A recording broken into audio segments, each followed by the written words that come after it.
In the glittering halls of Asgard, Thor strutted proudly, his hand clutching the newly acquired Mjolnir. The hammer is a masterpiece of divine smithing. Its weight, perfect for the thunder god's hand, gave it a sense of invincibility Thor had never before experienced. The story of how Mjolnir came into his hands was as fascinating as the weapon itself. It had all started with one of the typical pranks of Loki, the god of deception.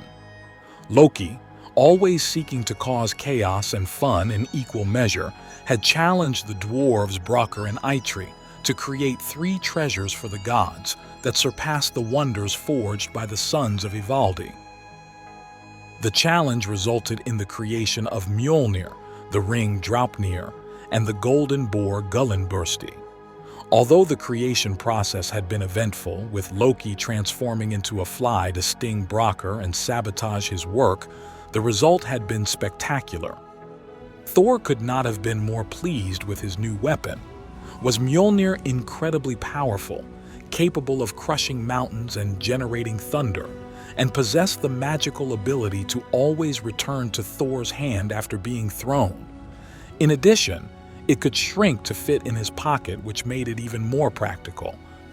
With Mjolnir in his possession, Thor felt prepared to face any threat that might arise against Asgard. Frost giants, trolls, and even the most fearsome creatures of the cosmos now seemed less intimidating before the power of the thunder god and his magical hammer. The morning began like any other in Asgard. The golden sun was rising over the horizon. Thor awoke in his chambers, stretching and preparing for another day of protecting the realm, and perhaps seeking some adventure. However, something felt different. An unsettling feeling had settled in Thor's chest, a premonition that something was not right. He instinctively reached out his hand to where he always left Mjolnir, but his fingers found only emptiness. At first, Thor thought that perhaps he had left the hammer somewhere else the night before. Perhaps he had forgotten it in the Great Hall after a night of feasting. Thor rummaged through his quarters, lifting furniture and checking every nook and cranny. The hammer was not only a powerful weapon, but an essential part of his identity as protector of Asgard. It was then that Thor noticed something that wasn't there before. A small scroll rolled up on his desk. So, he unrolled it and read its contents. "If you wish to retrieve your beloved hammer, come visit me in my domain and we can negotiate for the proper ransom to have it back. Signature, Thrym." The name Thrym made Thor's blood boil. Thrym was the king of the frost giants, ancestral enemies of the gods of Asgard. The fact that he had managed to steal Mjolnir was a personal affront to Thor, and a direct threat to the safety of the entire realm. Thor clenched the scroll in his fist, his mind already creating plans to retrieve his hammer. He knew he could not simply storm into the realm of the giants without his most powerful weapon. He would need help, and that meant asking the other gods for advice. His first instinct was to seek out Odin, the father of all. However, Odin was in one of his long periods of meditation, seeking knowledge in the far reaches of the universe. Thor knew he could not wait for his return. Every passing moment was an opportunity for Thrym to use Mjolnir against Asgard. It was then that Thor realized he needed the help of someone else, Loki. Despite their frequent bickering and Loki's mischievous nature, Thor knew that no one was a better negotiator than the god of deception. If anyone could devise a plan to retrieve Mjolnir without endangering Asgard, it was Loki. Thor found Loki in the palace gardens, seemingly unconcerned and playing with a golden apple. Seeing the expression on Thor's face, Loki knew immediately that something serious had happened. Thor explained the situation to him: the theft of Mjolnir, Thrym's note, and the threat this posed to Asgard. As he spoke, Loki listened intently, his agile mind already considering possible solutions and, of course, how he could benefit from the situation. "I need you to go meet Thrym in the land of the giants," Thor said finally. You are the only one who can negotiate with him without arousing suspicion." Loki couldn't help but smile. The idea of becoming Thor's savior, even if indirectly, was extremely appealing to him. Besides, the opportunity to sneak into the giant's realm and cause a little chaos was too good to pass up. Thor wasn't entirely comfortable trusting Loki, but he knew he had no choice. The fate of Mjolnir, and possibly all of Asgard, now depended on the cunning of the god of deception. As Loki made his way to Jotunheim, the realm of the giants, Thor could not help but feel helpless. Thor could only hope and trust that the plan would work. The safety of Asgard, his honor as protector of the realm, and his own identity as the god of thunder hung in the balance. And that thread was now in the hands of the most unpredictable of all the gods. Arriving at the gates of Thrym's imposing palace, Loki paused for a moment to admire the construction.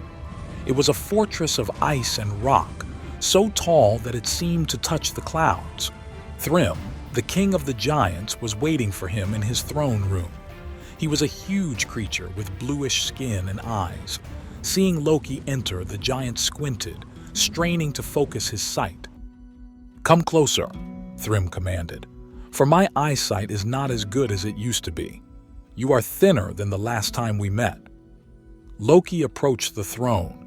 He noticed that the giant was indeed impaired in his vision, for the difference between him and Thor was more than evident.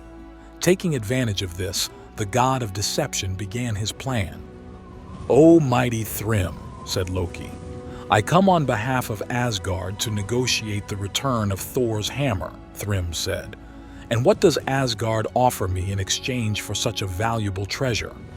Loki, displaying his cunning, replied, "Tell us your terms and I will take them to the gods for their consideration." The giant stroked his beard thoughtfully. After a few moments, Thrym finally spoke.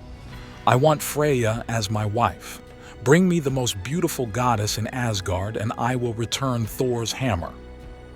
Loki feigned surprise at the bold demand, but inwardly he laughed. He knew this proposal would cause quite a stir in Asgard, and he liked nothing better than to create chaos among the gods.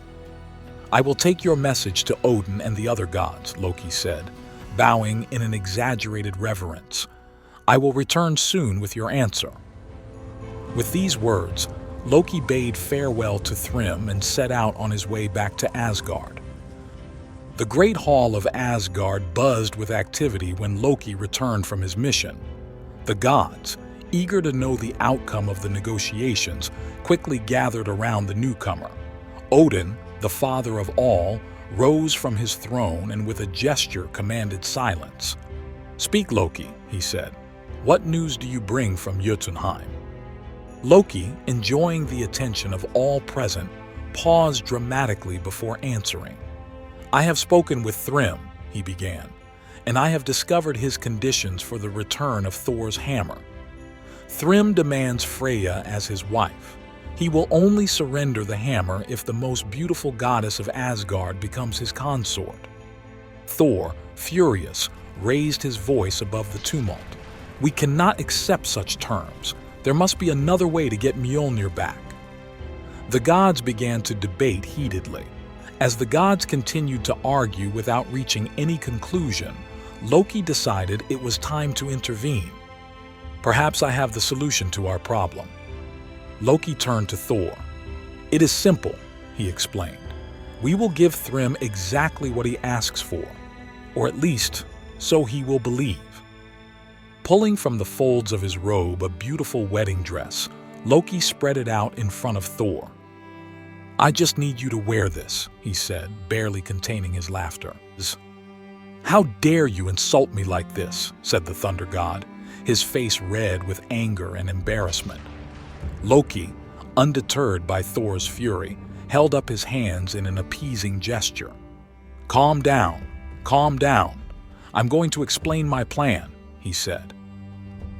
"You see," Loki continued, now addressing all the gods present, "Thrym has very impaired eyesight. He could barely recognize me when I went to negotiate with him. If we dress Thor as Freya and I accompany him disguised as a maiden, we can trick the giant and recover the hammer." Thor, however, was not convinced. "I refuse to dress as a woman," he exclaimed. "It is unworthy of a warrior." But finally, he agreed. In the majestic halls of Asgard, Thor, the mighty god of thunder, stood before a mirror, his face contracting into a grimace of displeasure as Loki and several goddesses helped him dress in an elaborate bridal gown. Meanwhile, Loki was preparing for his role.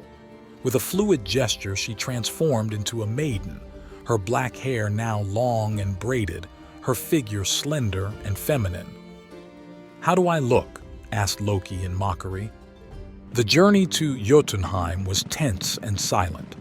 Thor, uncomfortable in his attire, struggled to maintain his composure while Loki seemed to enjoy every moment of the charade. Arriving at Thrym's palace, they were greeted with great pomp. The giant, his vision blurred, smiled broadly at the sight of the beautiful bride presented to him. "Welcome, O beautiful Freya," exclaimed Thrym, bowing awkwardly. "I have prepared a feast worthy of our union." The feast was truly impressive, even by Asgardian standards. Long tables stretched across the hall, laden with exotic delicacies and copious mead. Thor, hungry after the journey and nervous about the mission, began to eat with his usual voracity. Thrym watched in amazement as his bride devoured a whole boar, followed by several plates of fish and fruit.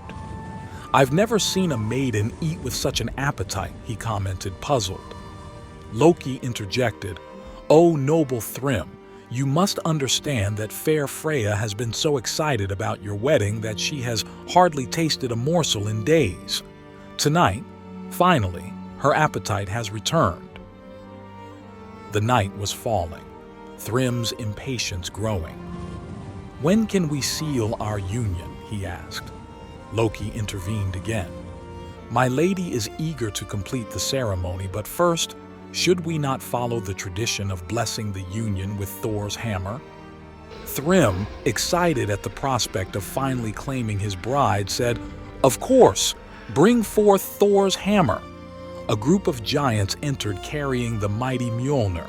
Thor had to restrain himself from jumping out of his seat and claiming his prized weapon. Thrym took the hammer and placed it in his bride's lap. "With this, my dear Freya, I bless our union," he declared. At that moment, Thor could contain himself no longer. He leaped to his feet, tearing off his veil and dress. "I am not Freya," he shouted. Before Thrym or any of the giants could react, Thor grabbed Mjolnir. Thor, freed from his disguise and reunited with his weapon, unleashed all his pent-up fury. With mighty blows, he crushed the giants who tried to stop him. Loki, abandoning his disguise as a maiden, joined the battle with his characteristic cunning, confusing the enemies and creating illusions that allowed them to escape from dangerous situations. Thrym recovered from his initial surprise and was annoyed to realize the deception. "You'll pay for this, god of thunder," he shouted, lunging at Thor. But the Asgardian god was in his element. With a mighty swing of Mjolnir, he split Thrym's head as if it were a ripe melon. The body of the king of the giants collapsed, shaking the palace floor. With their leader fallen, the other giants fled in panic. Thor and Loki found themselves alone in the destroyed hall, surrounded by the remains of the banquet and the bodies of their enemies. The journey back to Asgard was very different from the outward journey. Thor, glad to have recovered Mjolnir, felt at ease. When they reached the gates of Asgard, they were greeted as heroes. The gods gathered to celebrate the return of Mjolnir and the restored safety of their realm. During the feast, Thor climbed onto a table, still wearing shreds of his wedding dress. Raising a tankard of mead, he shouted, "By Loki, the best wedding planner in the 9 worlds!" Laughter erupted in the hall, and Loki, for once, found himself blushing rather than causing others to blush. And so, in the golden halls of Asgard, amid laughter and song, one of the most beloved tales of Norse mythology was born. The story of the day, Thor dressed as a bride,